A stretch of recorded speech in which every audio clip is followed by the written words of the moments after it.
No capítulo 6 de Isaías, nós temos o profeta tendo a visão do trono celestial de Deus.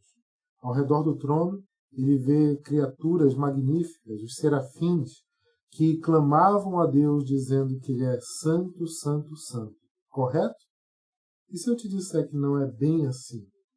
Existe um detalhe aí que muitas vezes a gente deixa passar despercebido, mas que aqui cabe a gente comentar, porque nós estamos falando do que a Bíblia diz sobre louvor e adoração. Fica com a gente.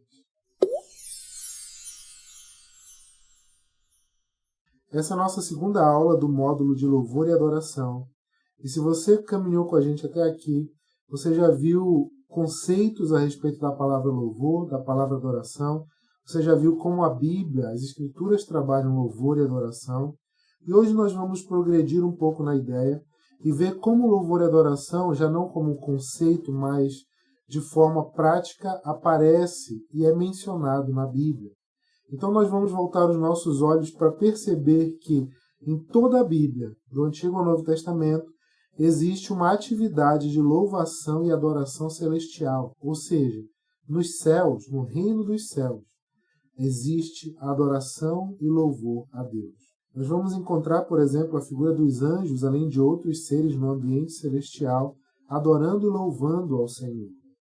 Nós vamos perceber que existem na Bíblia muitos sinais de que essa atividade é constante, que os seres celestiais estão em constante atividade de adoração e que provavelmente isso é ininterrupto, que isso iniciou de eternidade e se estenderá à eternidade. Por assim dizer, isso funciona dessa forma no reino celestial desde antes da criação do mundo e vai se estender, está se estendendo todo esse tempo e vai se estender para toda a eternidade. Você pode pegar algumas dessas passagens aqui que eu coloquei como exemplo, você pode verificar algumas dessas referências com relação à atividade celestial de louvor e adoração a Deus. Como se pode dizer, os anjos adoram a Deus ininterruptamente, o fazem desde sempre e o farão por toda a eternidade. Existe uma constante e contínua atividade de adoração a Deus no céu.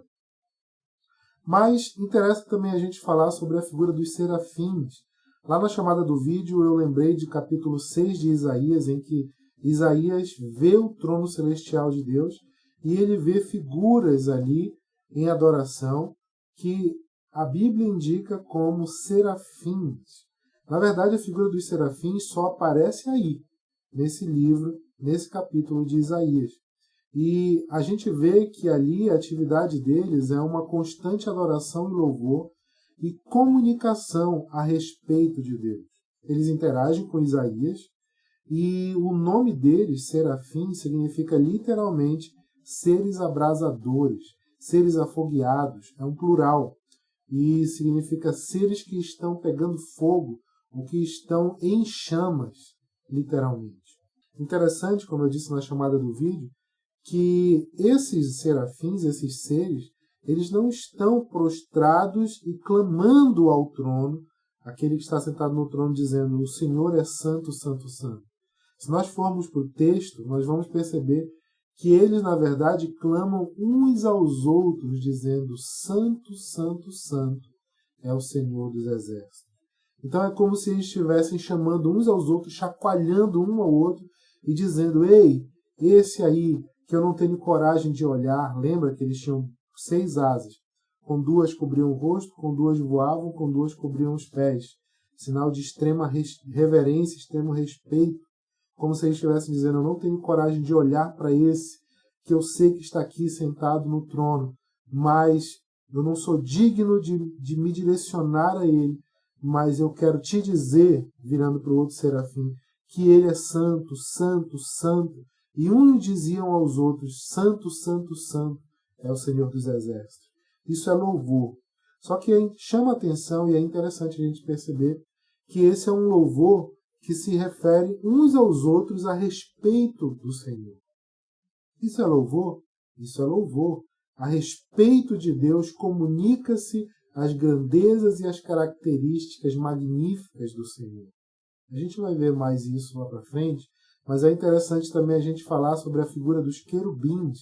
Os querubins seriam seres angelicais, assim, fabulosos, engrandecidos na sua magnitude, e eles estão sempre envolvidos no louvor e adoração a Deus, mas com a característica de fazê-lo através da guarda, que também significa a preservação, o zelo da presença e da santidade de Deus.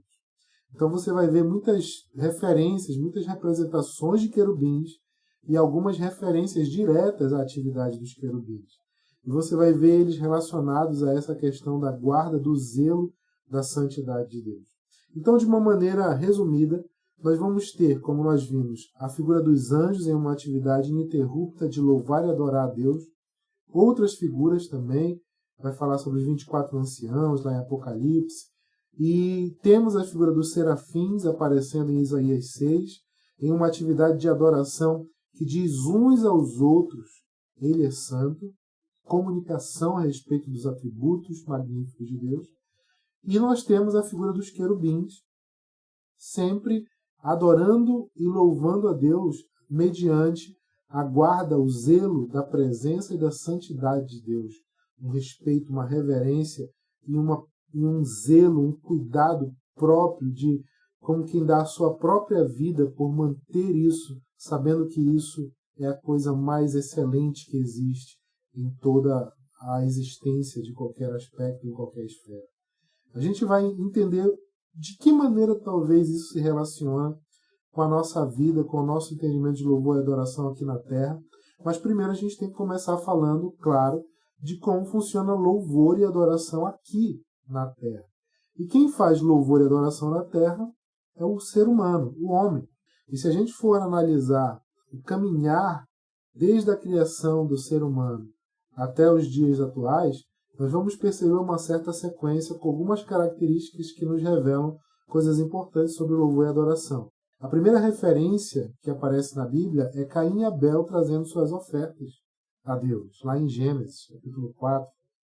Nós vamos ver também que outra referência com relação a Deus e o homem nesse aspecto da adoração é de que Deus procura adoradores. Se você lembrar do diálogo de Jesus com a mulher samaritana junto ao poço, ela vai entrar no assunto de adoração. Alguns adoram no templo, em Jerusalém, outros adoram nesse monte, quem está certo, quem está errado. Jesus vai falar sobre os verdadeiros adoradores e ele vai citar muito claramente que Deus procura os verdadeiros adoradores. Então Deus procura adoradores na terra. Em 2 Crônicas a gente tem uma passagem que diz que os olhos do Senhor passam por toda a terra. Isso significa como quem está olhando atentamente, procurando algo. E o que Deus procura na terra? Adoradores, louvores do homem. Quem está adorando a Deus? Nós então vamos ter algumas passagens que revelam que, além de nós termos a figura da oferta aparecendo na Bíblia desde Gênesis, lá no comecinho, e além de nós termos a informação clara de que Deus ele procura, ele se interessa por adoradores aqui na Terra, existem algumas passagens que vão nos mostrar que louvor e adoração não acontecem do modo como o homem quer, mas sim no padrão de Deus. Eu quero ler com vocês algumas dessas passagens aqui. Eu selecionei 3 passagens para nós lermos.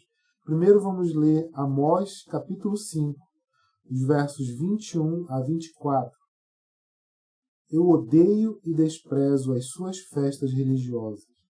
Não suporto as suas assembleias solenes. Mesmo que vocês me tragam holocaustos e ofertas de cereal, isso não me agradará. Mesmo que me tragam as melhores ofertas de comunhão, não darei a menor atenção a elas. Afastem de mim o som das suas canções e a música das suas liras. Em vez disso, corra a retidão como um rio, a justiça como um ribeiro perene. Essa passagem é Deus dizendo: parem, eu não quero mais ouvir as canções bonitas de vocês, os barulhos maravilhosos que vocês fazem com todos os instrumentos, as festas que vocês fazem, os holocaustos, a adoração de vocês. Eu não quero receber. Por que Deus não queria receber? porque o povo estava apresentando uma adoração vazia, uma adoração que estava seguindo o rito, seguindo uma exteriorização, mas que não era verdadeira. Vamos ler outra passagem, Mateus 15, versos 7 a 11.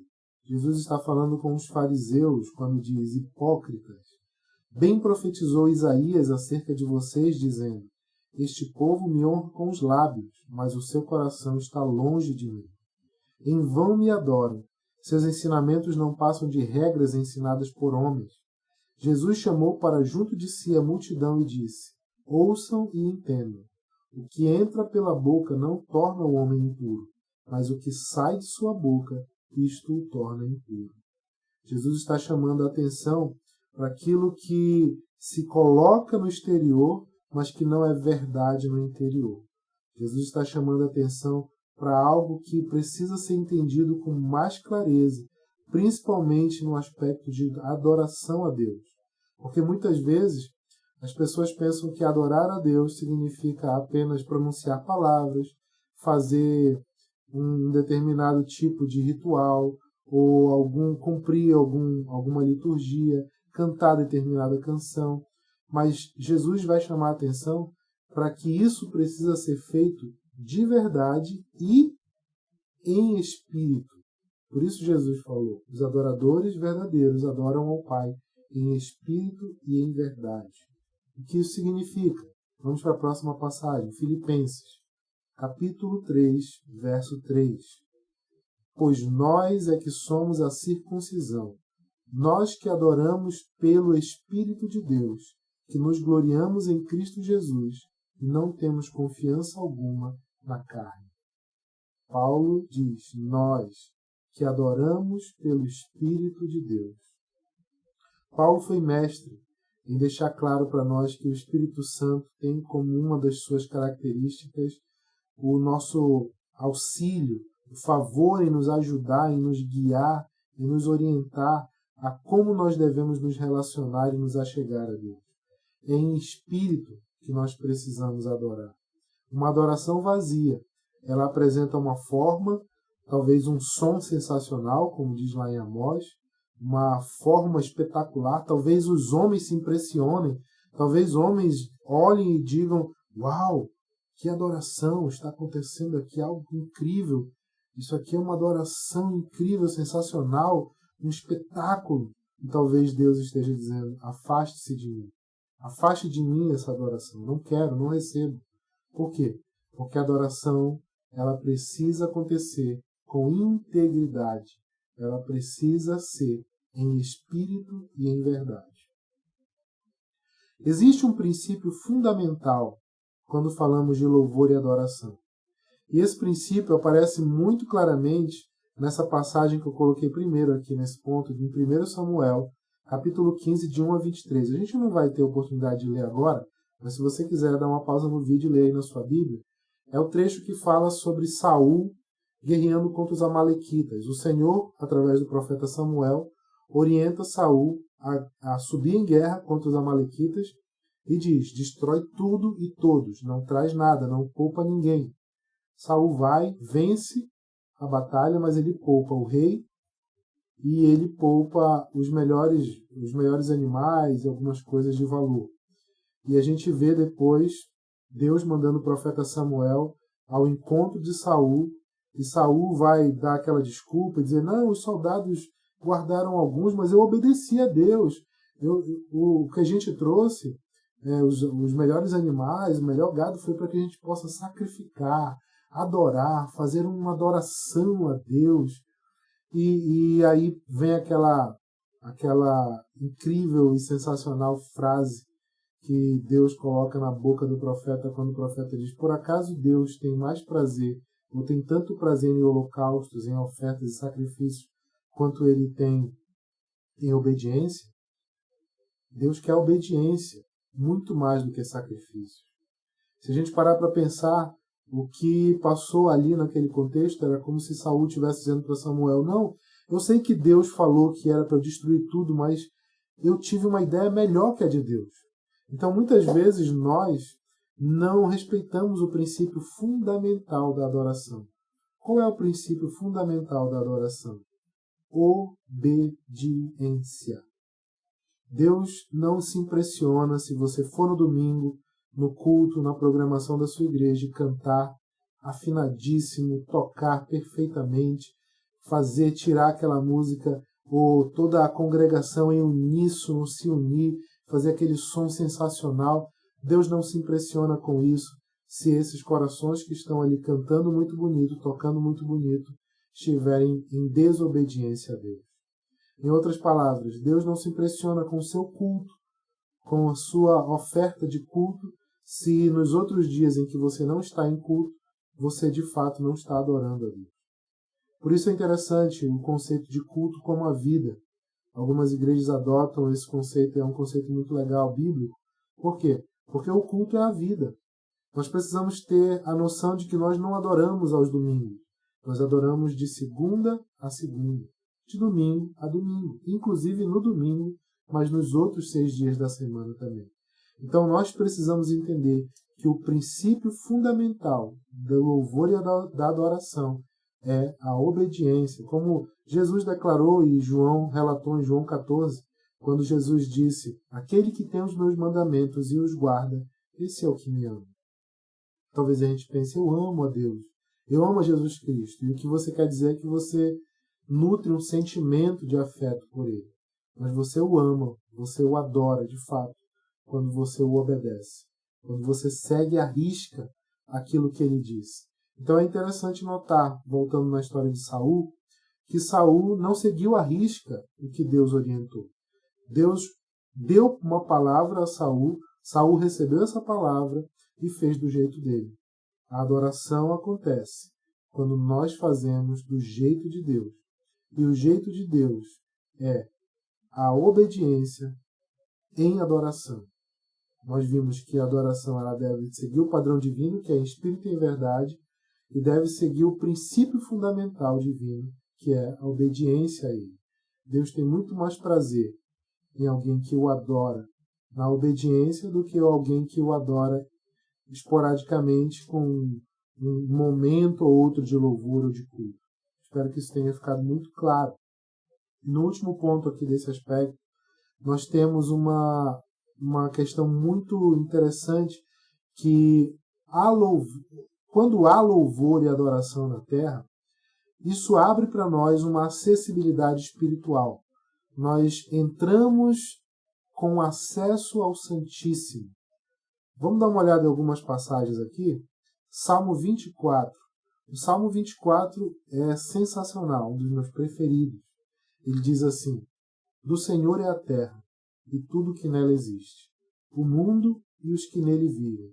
Pois foi ele quem fundou-a sobre os mares e firmou-a sobre as águas. Quem poderá subir ao monte do Senhor? Quem poderá entrar no seu lugar santo? Aquele que tem as mãos limpas e o coração puro, que não recorre aos ídolos nem jura por deuses falsos. Ele receberá bênçãos do Senhor, e Deus, o seu Salvador, lhe fará justiça.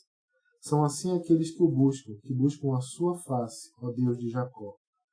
Abram-se, ó portais, abram-se, ó portas antigas, para que o Rei da Glória entre. Quem é o Rei da Glória? O Senhor forte e valente, o Senhor valente nas guerras. Abram-se, ó portais, abram-se, ó portas antigas, para que o Rei da Glória entre. Quem é esse Rei da Glória? O Senhor dos Exércitos. Ele é o Rei da Glória. Lindo esse salmo.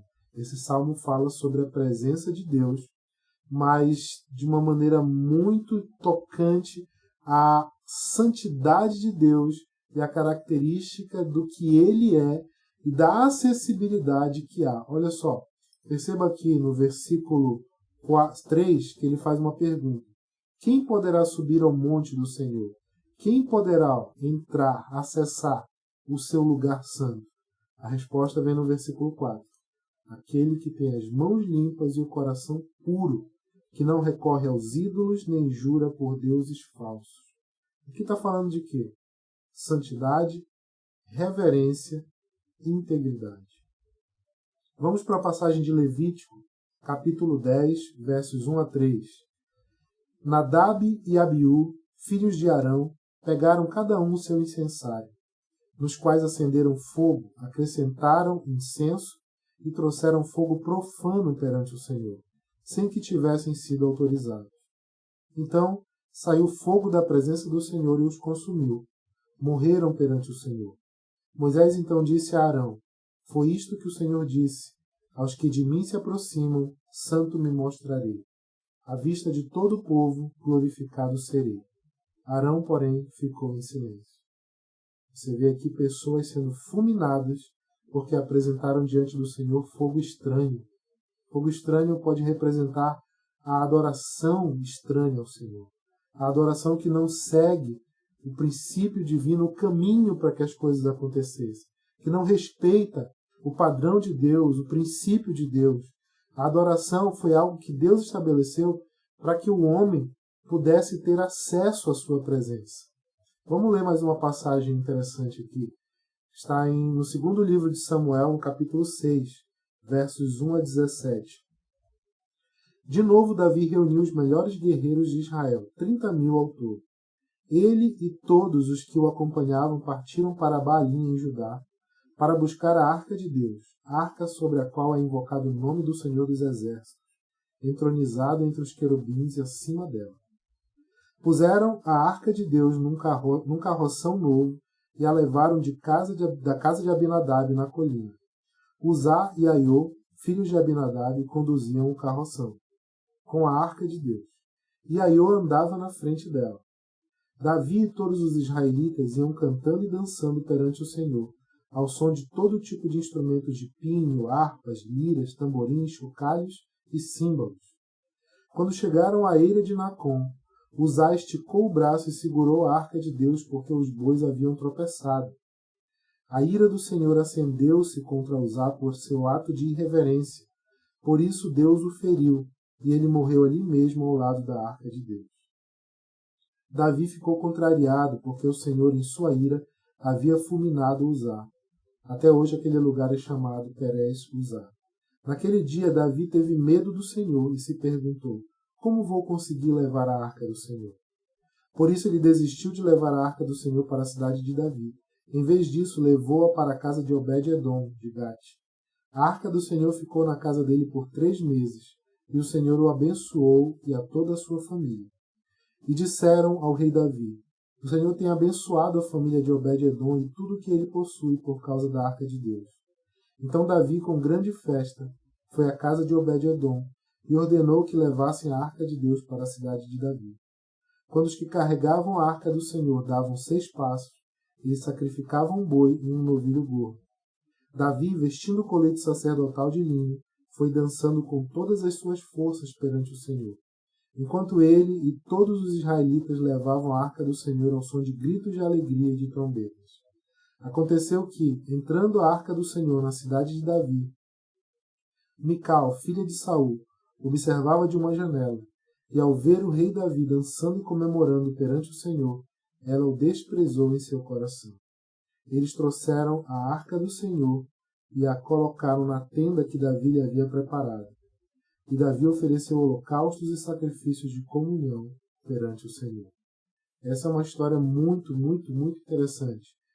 Davi trazendo a arca para Jerusalém, na primeira tentativa não dá certo, eles colocam numa carroça de boi, 2 pessoas vão cuidando para que a carroça vá alinhada, os bois tropeçam, um dos 2 tenta segurar a arca para ela não cair, não danificar, obviamente, só que Deus fulmina essa pessoa porque ela tocou a arca quando não deveria fazê-lo. Isso não era permitido. Davi fica com medo, deixa a arca lá paradinha. Depois de um tempo ele descobre que a casa onde a arca ficou, a arca representa a presença de Deus, então naquela casa a presença de Deus estava manifesta ali. E você pode entender assim, então a manifestação da presença de Deus ali na casa de Obed-edom trouxe bênção para ele e para sua família. Nesse mesmo momento que Davi recebe essa notícia, sabe disso, Davi se alegra e Davi toma a atitude de ir novamente tentar trazer a arca. Mas dessa vez ele não vai tentar, dessa vez ele vai trazer.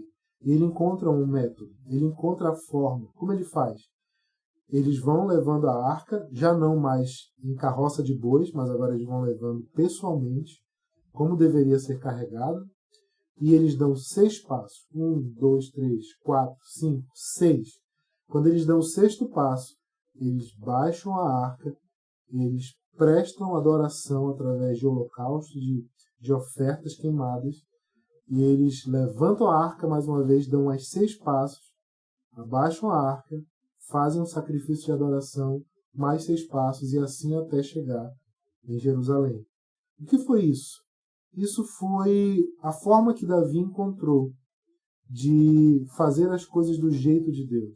Davi estava dizendo: Senhor, eu quero fazer isso, mas eu quero fazer agora do jeito certo. E Deus talvez tenha colocado no coração de Davi algo como quem diz: Davi, o acesso eu coloquei para você. A Arca da Aliança é a minha presença no meio de vocês. Faça do jeito certo, faça do meu jeito. E quando Davi usa essa estratégia, há um símbolo aí. 6 passos significa o número do homem, que na Bíblia é o 6. Então, é como se você estivesse dizendo: eu faço tudo o que eu posso fazer dentro da minha humanidade, conduzindo a presença de Deus, honrando a presença de Deus, mas eu preciso reconhecer que o 7º passo, ele não é meu. Ele precisa ser reverenciar, adorar, glorificar a Deus. Então, o 7º passo é a adoração. Você vai até onde lhe é permitido, você trabalha dentro da sua humanidade, dentro do espaço que Deus lhe deu, mas você reconhece: o 7º é de Deus. Como o 7º dia, guardar o 7º dia, o sábado, a ordem que foi dada no Gênesis, que existe em todo o Antigo Testamento, como a questão de nós termos sempre a realidade de submetermos todas as coisas a Deus, ou seja, nós não ficarmos obstinados a nós mesmos. Adoração e louvor tem tudo a ver com nós caminharmos dentro dos padrões de Deus, fazendo o máximo que nos é possível, mas sempre reconhecendo que nós não podemos ir além se não for o Senhor. Por fim, eu quero ler a passagem de Hebreus, capítulo 10, só um versículo, 19. Portanto, irmãos, temos plena confiança para entrar no Santo dos Santos pelo sangue de Jesus. Quando Davi viu o que aconteceu com Uzá, sendo fulminado pelo que fez com a Arca da Aliança, ele temeu a Deus. Ele ficou com medo. É mais ou menos como se estivesse passando pela cabeça dele: como é que eu posso manusear a presença de Deus? Agora eu fiquei com medo, eu já não sei o que fazer, como é que eu posso me achegar a Deus? Como é que pode acontecer isso? Agora eu estou temeroso. E muito interessante, muito legal a gente perceber que tudo isso aponta para uma realidade que se manifestou através de Cristo. Com a realidade de Cristo, no livro de Hebreus a gente vai aprender que o sumo sacerdote que nós temos hoje é Cristo, eterno. E ele é o novo e vivo caminho, ele abre esse acesso. E com esse acesso, nós podemos entrar não com timidez. Olha o que diz o versículo 19 que nós lemos. Nós temos plena confiança para entrar, para acessar o Santíssimo, o Santo dos Santos. Porque não é do nosso jeito, não é da nossa forma, mas é da forma de Deus. Não é pelo nosso sangue, não é pela nossa força, mas é pelo sangue de Jesus. O acesso ao Santíssimo foi aberto. Deus abriu o acesso ao ser humano. Mas nós precisamos entender que esse acesso ele é para ser caminhado com reverência, respeito e adequação aos princípios de Deus. Então já deu para você perceber que louvor e adoração é um privilégio. Louvor e adoração é um acesso garantido à presença de Deus, mas ao mesmo tempo ele requer reverência, respeito e adequação. Não é da nossa forma, é da forma de Deus. Louvor e adoração acontecem na terra. Louvor e adoração são prestados do ser humano a Deus, da forma que agrada a Deus, e não da forma que nos agrada. Infelizmente, Hoje em dia nós vemos muita figura daquilo que nós chamamos de louvor, de adoração, sendo formatado de acordo com a nossa própria concepção. E muitas vezes até esquece da palavra de Deus, da orientação de Deus. Será que nós muitas vezes não estamos pensando, talvez, ou insinuando como Saul? É certo que foi uma desculpa esfarrapada de Saul ali, diante de Samuel, provavelmente, mas muitas vezes talvez não há essa insinuação da nossa parte. Eu estou adorando a Deus com o meu coração. E talvez não seja bem o que Deus gostaria melhor de receber de você. Ele quer sua obediência, ele quer sua reverência. Eu não estou falando aqui de algo engessado. Na verdade, eu acredito que nós temos bastante liberdade, muita liberdade. Nós temos 6 passos para caminhar. Mas a gente precisa entender que o 7º passo é responsável, adequado, reverente e respeitoso com a presença, com a santidade, com o próprio Deus. Isso é louvor e adoração. E é assim que funciona na face da terra.